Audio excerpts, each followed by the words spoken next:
Fíjese que ahorita que hablábamos de todo el tema de innovación, de las empresas que quieren venir a invertir a México, que están buscando esta mano de obra profesional, que por supuesto que existe en México, hay mucho talento ejerciendo y talento que está a punto de salir de las universidades.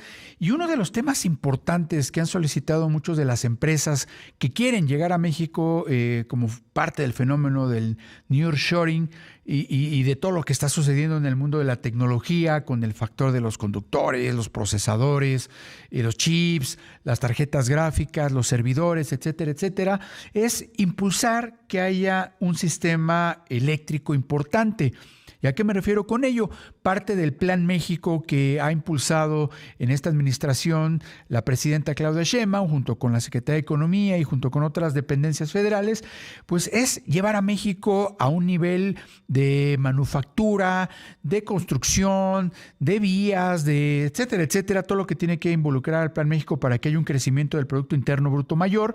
Pues justamente muchos de estos temas que han frenado a lo largo de los años, el impulso ha sido que tenemos un sistema eléctrico un poco pues viejo, deficitario, que requiere de impulsarse, que haya una infraestructura mayor a lo que se está esperando y sobre todo anticiparse a que las empresas que van a llegar a nuestro país ya cuenten con esta infraestructura para que no haya peros de que no quieran llegar a invertir a México. Pero para platicar más de este tema que justamente el IMCO, el Instituto Mexicano de la Competitividad, ha estado impulsando a lo largo de los últimos meses, me atrevería a decir, me voy a enlazar rápidamente con Óscar Ocampo. Él es el director de Desarrollo Económico del IMCO, para que nos platique más sobre lo que ellos han visto que hace falta en nuestro país para llevar a México a esa transformación que nos ponga en un nivel macroeconómico, económico e inclusive de innovación al nivel de otros países.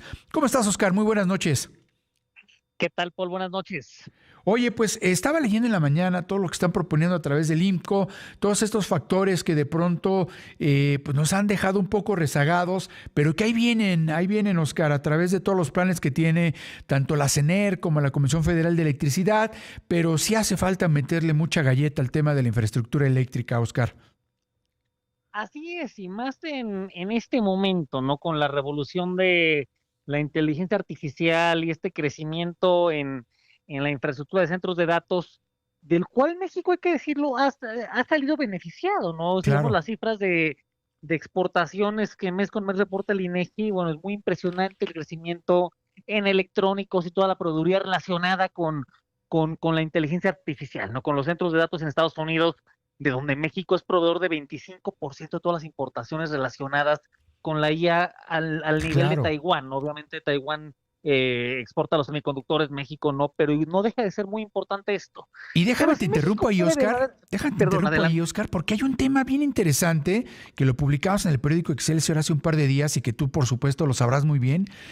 Ahorita que hablabas de las exportaciones de productos tecnológicos para impulsar centros de datos e inteligencia artificial en Estados Unidos, me llamó mucho el dato, Oscar, del primer semestre de balanza comercial, donde ya el factor de servidores para inteligencia artificial que se están llevando de México a Estados Unidos ya superan, al menos en el primer semestre, ya superaron a la industria automotriz. Exactamente, supera la industria automotriz por más o menos 8.000 millones de dólares, Exacto. ¿no? Es un cambio de paradigma bien relevante, ¿no? Totalmente, porque pues estamos acostumbrados a que lo que más exportamos es manufactura, principalmente automotriz, y hoy ya el tema de inteligencia artificial, tal cual como lo mencionas, tecnología, pues está poniendo a México ahí a la vanguardia en exportaciones. Completamente, ¿no? Y hay una diferencia, ¿no? Claro que la industria automotriz está mucho más integrada verticalmente en México, ¿no? Los tier Ujú. uno, tier 2, tier 3, el consumo nacional es relativamente alto, ¿no? Hay por ahí el 40%. Y sí es cierto que en el sector de electrónicos hay menor valor nacional, ¿no? En este momento, por lo menos, que no implica que no lo haya, ¿no? Claro, Esta idea de que importamos de Asia, maquilamos, exportamos, no es del todo cierta, ¿no? Sí hay valor agregado nacional, pero sí es cierto que es de una magnitud distinta al de la industria automotriz. Y ahí es donde entra el sector energético, ¿no? Si México quiere exactamente. apostarle en serio a agregar valor, bueno, por una parte es el tema de talento, ¿no? Que México tiene muy buenos ingenieros, también hay que mencionarlo, ¿no? Pero por otra parte, la revolución digital al final del día es pura energía, ¿no? Y ahí es donde tenemos un déficit que arrastramos de varios años de invertir, vamos a decir, menos de lo que el país requería, ¿no? Y ahorita ese es el reto que tenemos enfrente, ¿no? ¿Cómo compensamos ese déficit? Oye, Oscar, siempre he escuchado cuando hablamos de estos temas de energía, de impulsar la infraestructura eléctrica, que el tema que tiene México no es un tema de generación, se genera la suficiente electricidad, el problema es la distribución y yo creo que aquí entra todo el factor de la infraestructura. Absolutamente, ¿no? A ver, y la generación sí es cierto que está más presionada de lo que estaba antes, Ujú. ¿no? Todo eso es real, pero también es cierto que es más fácil de resolver, ¿no? Sin Claro, menoscabar la complejidad de los proyectos de generación, es más fácil de financiar, hay más jugadores que le pueden entrar.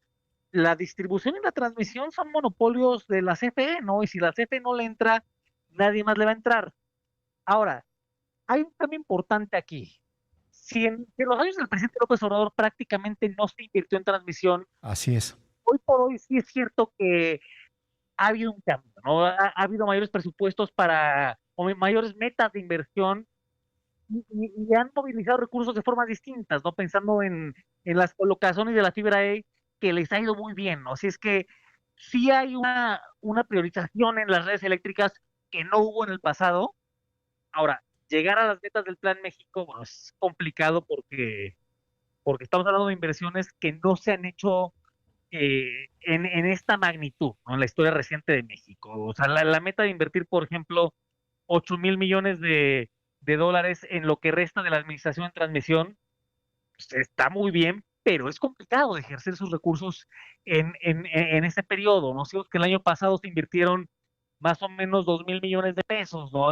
Y años atrás, 4 o 5,000 millones de pesos, ¿no? Así es que es muy importante que se le dé la prioridad, es muy importante que se estén diversificando las fuentes de financiamiento, pero el reto de la ejecución, Claro. bueno, hace que compensar este déficit vaya a tomar tiempo. Y ahorita que comentabas del impulso de las fibras, sé que le ha ido muy bien a la Comisión Federal de Electricidad, por ahí ya están inclusive pidiendo pues el permiso a la autoridad correspondiente para incluso lanzar una segunda fibra E para poder captar más dinero.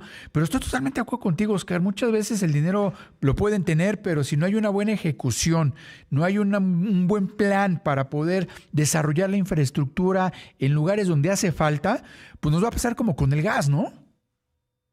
Totalmente, ¿no? Y es buen ejemplo, es buena la analogía del gas, ¿no? Porque al final son dos sectores, dos mercados de redes, Ujú. ¿no? Donde es complicado por el tema de la servidumbre, por el tema de permisos en los distintos niveles de gobierno. O sea, sí es cierto que hay una complejidad intrínseca de los proyectos de transmisión que hace como digo, ¿no? Llegar a estas metas en un plazo menor a 5 años va a ser difícil, ¿no? Pero es fundamental en todo lo que tiene que ver con la industria del futuro, ¿no? Con todo lo que tiene que ver con los centros de datos. Pensemos, por ejemplo, en Querétaro, ¿no? Que Claro, es el caso de éxito en centros de datos.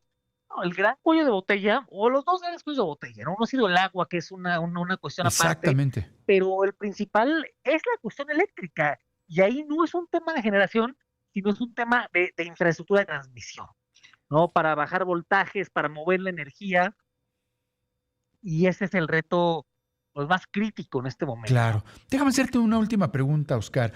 ¿Cómo lograr impulsar que México tenga una infraestructura eléctrica importante que ayude a que las empresas, como bien lo comentaba el IMCO, adelantarse, o sea, prevenirnos de lo que podría llegar corto o mediano plazo a México, impulsar esta infraestructura importante para el país, pero sin afectar muchas veces comunidades, sin afectar a la sociedad? Bien tocabas el tema del agua, que hoy los centros de datos, por ejemplo, me he estado metiendo mucho al tema en Estados Unidos y de pronto ya hay una resistencia por parte de las poblaciones, de las comunidades, a los centros de datos por el gasto energético, por el gasto en el agua, por el ruido que originan. ¿Cómo lograr este balance entre llevar a México a ese segundo nivel importante de creación de infraestructura y manufactura y todo lo que conlleva, pero respetando desde el tema sustentable hasta el tema de la sociedad, Oscar? Y son dos cuestiones que siempre van a estar en tensión, ¿no? Pero hoy Sí, por claro. hoy el cambio tecnológico hace que para allá se dirige a todo, ¿no? Y los centros de datos van a seguir creciendo. Y el tema aquí es, por ejemplo, bueno, ¿cómo puedes aumentar la penetración de agua tratada? Y eso nos lleva a otra reflexión en México, ¿no? ¿Cómo podemos expandir en general la infraestructura de agua tratada vía, por ejemplo, APPs, ¿no? O como Ujú. ahora le llaman, inversiones mixtas. En tema de energía.